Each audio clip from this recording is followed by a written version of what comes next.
So today I'm off to a commercial property that I've recently bought, and this property is going to cost me £0 to own.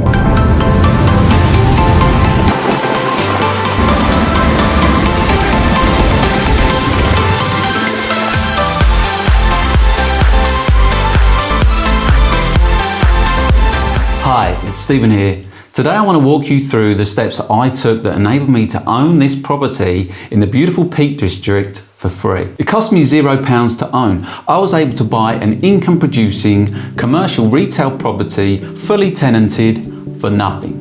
I'm not talking about buying a property with 100% mortgage or buying it with no money down. This property is £0 out of pocket to own and generates an income of £37,500 per year. Here's how it works and how you can do it too. I've owned a lot of residential property over the years, mainly in the US, and these have been fully managed by a local property manager. Over the years, I've noticed that our returns have dwindled, and this is because of the maintenance and repairs associated with residential property. And at each tenant turnover, we're spending about $5,000 to get the property rent ready again. So I made the decision that the next property I was going to buy was going to be a commercial investment property because I want to be generating cash flow and I'm not that fussed about appreciation. Commercial property leases usually have the benefit of having a clause in there that says they're full repairing and insuring leases, which means that all outgoings are the responsibility of the tenant, not the landlord. This way, the gross rent is the net rent that you get to keep, and this was an important consideration with my next property investment. So I had my financial goal. I wanted to generate a minimum of an 8% return based on a lease that was full repairing and insuring on a property that was already fully tenanted, and ideally if it had another angle associated with it other than just being rented, that would be a cherry on the top. Now, commercial property leases are normally long leases. They're typically 5 or 10 or 15 year leases, and they're full repairing and insuring. So this is the big benefit that you get with commercial property over residential property, where residential properties are typically just a 12-month lease. So with this criteria in mind, I started my search for my commercial property that I wanted to invest in. After about a month of searching and probably spending about 4 or 5 hours a day trawling through websites and talking to different agents that had different properties for sale, I found this place. It was in the Peak District, having started off my search in the southeast of England, but I soon realised I was never going to be able to just simply buy an 8% return looking in the southeast of England. So I went and visited the property, and it seemed to be okay, and there was lots of information about the property that it was able to give me as part of my due diligence straight away out of the bat, which is always a good sign. The asking price for this property was £400,000.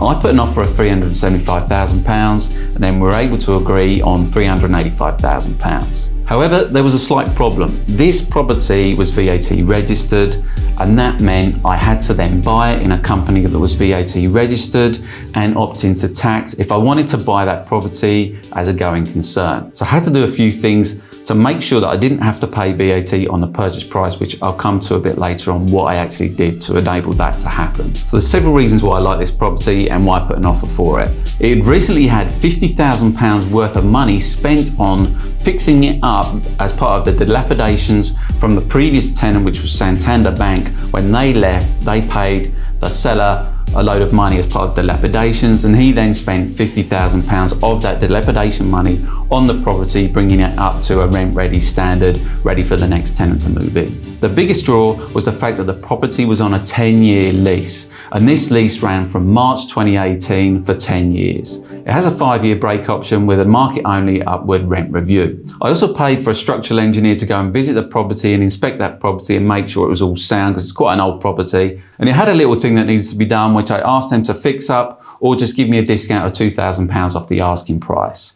And what they did is they just came back and said, look, we'll agree to £1,000 in the interest of getting on with the property sale. So we agreed. The new purchase price was going to be £384,000. So the other thing that I liked about this property, that it had another angle, and this was the top floor on this property. So there's a total of 3 floors, a ground, first floor, and then the second floor.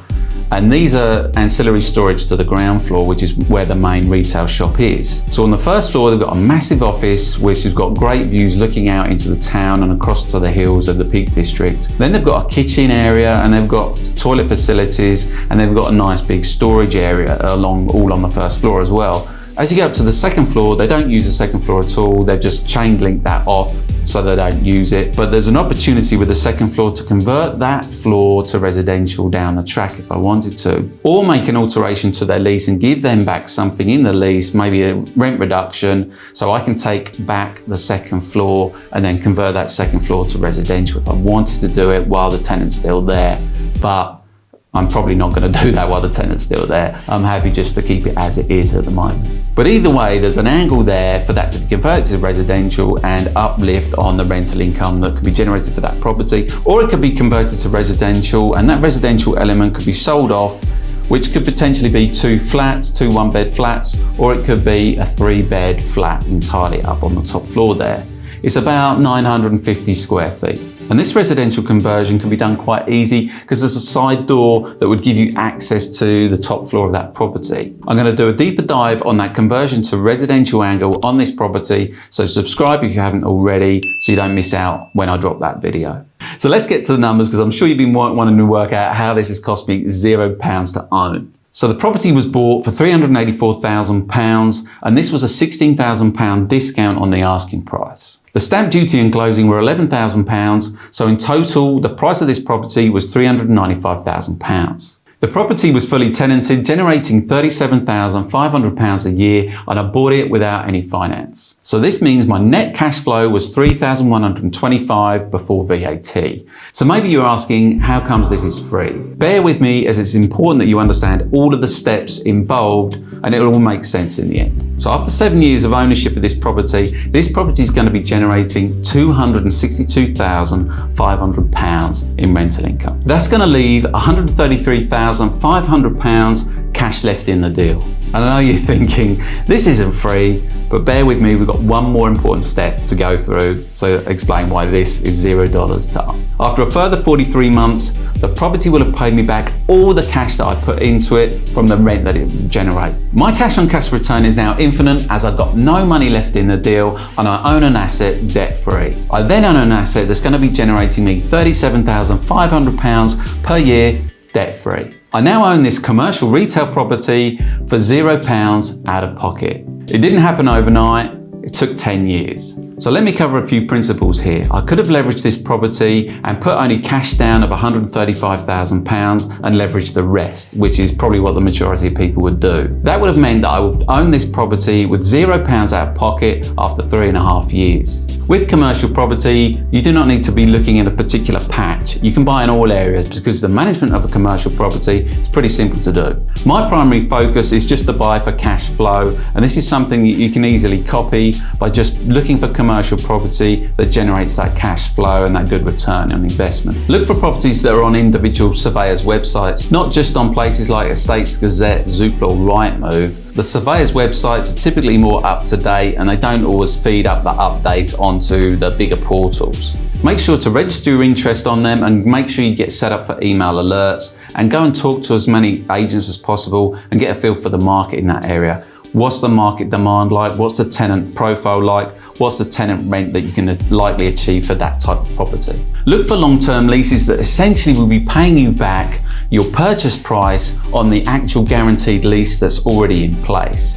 If you can achieve that, you'll be finding that you're buying property with little money, cash out of pocket when it's all said and done. If you've got the guaranteed rent from that lease for the period of time that it is. As in my case, I had still 7.5 years left on a 10-year lease, which was going to generate me $262,500 right out of the bat before I even need to worry about another lease. So I started to talk about VAT and what I had to do to not pay VAT on the purchase price. So what I did here is I set up a new company, I registered that company for VAT, then what you have to do is opt in that particular property for tax, which is a separate form. So there's 2 forms that you need, one for VAT registration and another one that says you're opting into tax specifically for that property, which you supply the title and the title plan. Then you can transfer that property as a going concern and you don't pay VAT on the purchase price.